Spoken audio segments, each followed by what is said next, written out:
बिस्मिल्लाहिर्रहमानिर्रहीम। अस्सलाम वालेकुम नाज़रीन इकराम, मैं हूं मखदूम शहाबुद्दीन और आप देख रहे हैं मेरा फेसबुक और यूट्यूब चैनल। उम्मीद करता हूं आप सब लोग बखैर वाफ़ियत होंगे और जहां भी होंगे अपने अहले खाना समेत खुश भी होंगे और महफूज भी। नाज़रीन इकराम, मुज़ाकरात की जानिब पहला कदम उठ चुका है और अब एक तरफ तो बहुत सी चीज़ें वाज़ेह हैं और सिस्टम और मुक़तदरा वो अपनी पोजीशन वाज़ेह कर चुके हुए हैं। इमरान खान साहब अपनी पोजीशन वाज़ेह कर चुके हैं। इस सब के अंदर मुज़ाकरात तो कहने को या फिर दिखावे के लिए ही सही, लेकिन हुकूमत के साथ होने हैं। लेकिन इस वक्त पाकिस्तान की पावरफुल मिलिट्री इस्टेब्लिशमेंट क्या सोच रही है? आर्मी चीफ की एक स्टेटमेंट आई है अब से कुछ देर पहले और ये स्टेटमेंट जारी की है ISPR ने। इस बयान के मुख्तलिफ तर्जुमे होना शुरू हो चुके हैं। इस बयान को मुख्तलिफ तरीक़ों से एनालाइज़ किए जाने का अमल जो है वो शुरू हो चुका है। इस हवाले से कुछ चीज़ें हैं जो आपके सामने रखनी है। इसके साथ ही साथ इस वक्त किस तरीके से नून लीग जो है उसके होश उड़े हुए हैं और राना सनाउल्लाह ने एक स्टेटमेंट जारी की है और ये याद रखिएगा कि जो मुज़ाकराती कमेटी बनाई गई है वज़ीर आज़म की तरफ से, इंतहाई नॉन सीरियस किस्म की मुज़ाकराती कमेटी, उस नॉन सीरियस मुज़ाकराती कमेटी के रुकन भी हैं राना सनाउल्लाह। अब राना सनाउल्लाह साहब ने एक स्टेटमेंट दी है और मुज़ाकरात वाली गुत्थियाँ जो हैं वो सुलझने के बजाय उलझती हुई हमें नज़र आ रही हैं राना सनाउल्लाह की स्टेटमेंट से भी। और यूँ लग रहा है कि नून लीग जो है वो फँस चुकी है और नून लीग नहीं चाहती ऑब्वियसली कि मुज़ाकरात हों, क्योंकि अल्टीमेटली उन्हें पता है कि मुज़ाकरात पाकिस्तान तहरीक इंसाफ के नून लीग के साथ होने नहीं हैं। और जो भी डील बनती है या जो भी किसी मामले के ऊपर सब इकट्ठे होते हैं या कोई इत्तफ़ाक़ राय पैदा होता है, तो वो इत्तफ़ाक़ राय होगा मुक़तदरा और पाकिस्तान तहरीक इंसाफ के दरमियान। यानी ये सिर्फ़ और सिर्फ़ आप कह लें कि दिखाने वाले दांत हैं, खाने वाले और हैं। अब इसमें जो इम्पॉर्टेंट चीज़ है वो आपने समझनी है कि किस तरह से इस वक्त नून लीग जो है वो लगातार इस तरह की स्टेटमेंट्स दे रही है और इन स्टेटमेंट्स का मतलब क्या है। अब ज़रा हम इसे डीबंक करते हैं।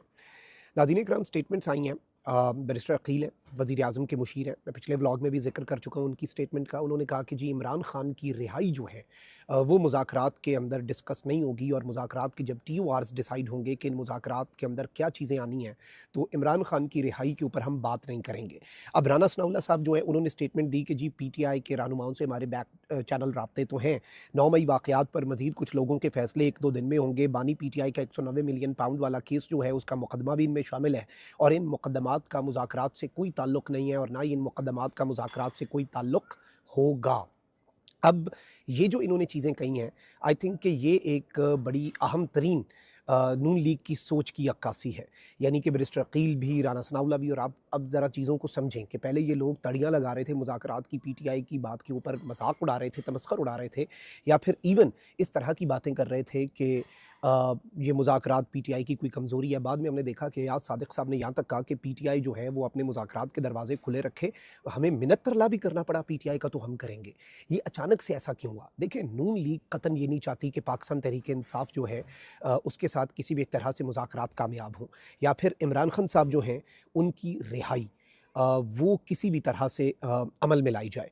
क्योंकि आई थिंक कि इस सारी की सारी सूरत हाल के अंदर इमरान खान साहब जो हैं उनकी रिहाई अल्टीमेटली ऑब्वियसली फिर मुक़तदरा और PTI के दरमियान मामलात ना ठीक हो जाएँ तो नून लीग के होश अच्छे खासे ठिकाने आए हुए हैं और मुज़ाकरात की गुत्थियाँ मैं समझता हूँ इससे मज़ीद उलझ जाती हैं कि जो मुज़ाकरात करने वाले हैं वो रिहाई इमरान खान साहब की जो है उस पर बात नहीं कर रहे। ऑल्दो मैं आपको ये खबर दे भी चुका हूँ, एक मरतबा फिर बता दूँ कि PTI ने अपने मुतालबात का एक पूरा ड्राफ्ट जो है वो तैयार किया हुआ है और ये जो PTI की तरफ से मुज़ाकरात का या मुतालबात का ड्राफ्ट है ये बहुत इंपॉर्टेंट है।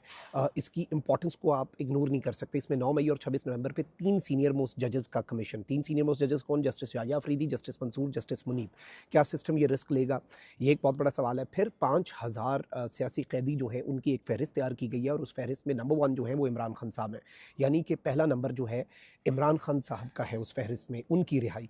तो PTI का तो ये मौक़िफ़ है। अब एक तरफ राना सनाउल्लाह साहब की ये स्टेटमेंट कि जी 190 मिलियन पाउंड भी अगले 1-2 दिन में फ़ैसला हो जाएगा, इन्हें पता ही नहीं है।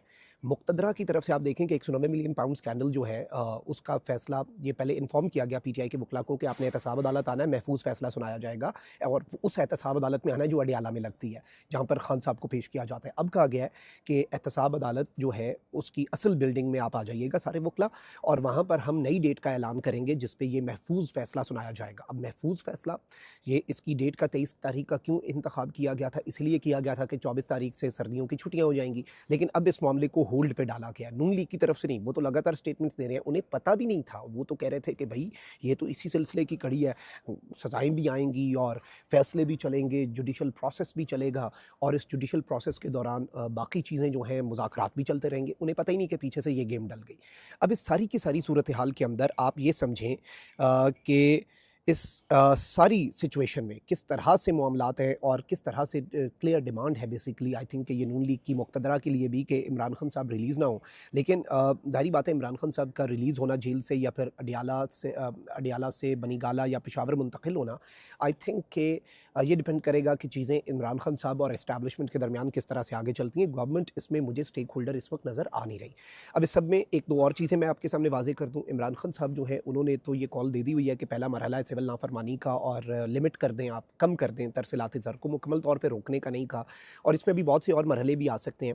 दूसरी साइड ने भी अपने मसल्स दिखा दिए हैं। आइनी बेंच की 6 महीने की तौसी है। आइनी बेंच ने फैसला दिया कि सब आप फैसले सुना दें, फ़ौजी अदालतें सिविलियंस के सज़ाएँ हो गई, 10 साल की सज़ा भी हो गई, 6 साल की सज़ा भी हो गई, बड़ी बड़ी सज़ाएँ हो गई। फिर फैज़ हमीद वाले ट्रायल वाला मामला और फिर ISPR की स्टेटमेंट के अंदर एक बहुत वाज़ेह बात कि असल इंसाफ और मुकम्मल इंसाफ उस दिन होगा, इंसाफ का बोलबाला उस दिन होगा जब इसके प्लानर्स और मास्टरमाइंड जो हैं वो धर लिए जाएंगे। अब इस सारी की सारी सिचुएशन में 2-3 चीज़ें हैं जो आपके सामने रखनी है। आर्मी चीफ़ की एक स्टेटमेंट आई है, ऑल्दो ये स्टेटमेंट जो है आर्मी चीफ़ के जनूबी वज़ीरिस्तान के इलाके वाना के दौरे के दौरान है, लेकिन आई थिंक कि इस स्टेटमेंट के अब मुख्तलिफ़ तरीके से तर्जुमे हो रहे हैं और इवन जो एंटी PTI लोग हैं वो इसे एक PTI के लिए मैसेज के तौर पे भी देख रहे हैं। कौन सा हिस्सा है मैं वो आपके सामने रख देता हूँ। Army chief general Asim Munir ने कहा है कि रियासत के खिलाफ मज़मूम सरगर्मियों, सहूलतकारी और माली मुआवनत करने वालों के खात्मे तक उनका पीछा किया जाएगा। पाक फ़ौज के शोबे ताल्लुकात आमा ISPR के मुताबिक आर्मी चीफ ने जनूबी वज़ीरिस्तान के इलाके वाना का दौरा किया, जहाँ उन्हें मौजूदा सिक्योरिटी सूरत हाल और इंसदाद दहशतगर्दी की जारी कार्रवाइयों पर ब्रीफिंग दी गई। ISPR ने बताया कि आर्मी चीफ ने अफसरान और फौजी जवानों के साथ बातचीत की और दहशतगर्दी का मुकाबला करने वाले जवानों की साबित कदमी को सराहा। इस मौके पर आर्मी चीफ ने कहा कि शोहदाए पाकिस्तान पाकिस्तान का फ़ख्र हैं और उनकी कुर्बानियों को कभी फरामोश नहीं किया जाएगा। पाक फ़ौज कौम की हिमायत और कानून नाफिज करने वाले इदारों से मिलकर मुल्क में अमन व इस्तेहकाम की बहाली यकीनी बनाएगी। उन्होंने कहा कि पाक फ़ौज दहशतगर्दी और इंतहा पसंदी की तमाम शक्लों को ख़त्म करने के लिए साबित कदम रहेगी। अब ये जो एक स्टेटमेंट है इसका ऑब्वियसली अब मुख्तलिफ तरीके से एनालाइज़ कर रहा है कि दहशतगर्दी और इंतहा पसंदी जो है उसकी मुख्तलिफ शक्लों को, उसे इन डिफरेंट फॉर्म्स जो वो एग्जिस्ट करती है ख़त्म किया जाएगा। क्योंकि ISPR के एलामिया के अंदर सियासी दहशतगर्दी का भी जिक्र किया गया और सियासी बयानियाँ बनाकर पाक फ़ौज और मुल्की तनसीबात और रियासत पर हमले की बात की गई।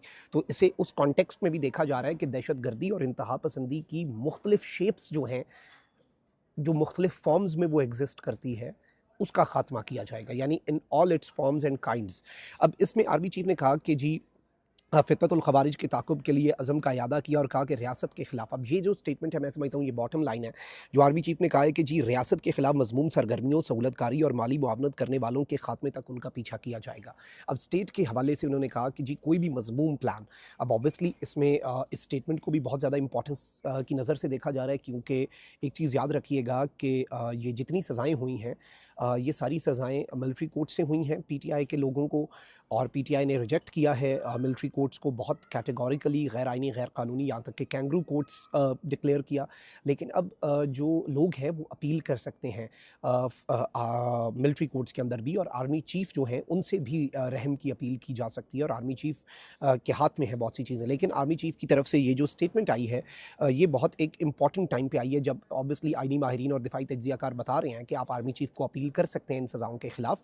तो इसमें कहा गया कि रियासत के खिलाफ मज़मूम सरगर्मियाँ करने वाले, उनकी मुआवनत करने वाले और उनकी सहूलतकारी करने वाले जो हैं उनके खात्मे तक हम उन्हें हंट डाउन करेंगे और उनका पीछा करेंगे।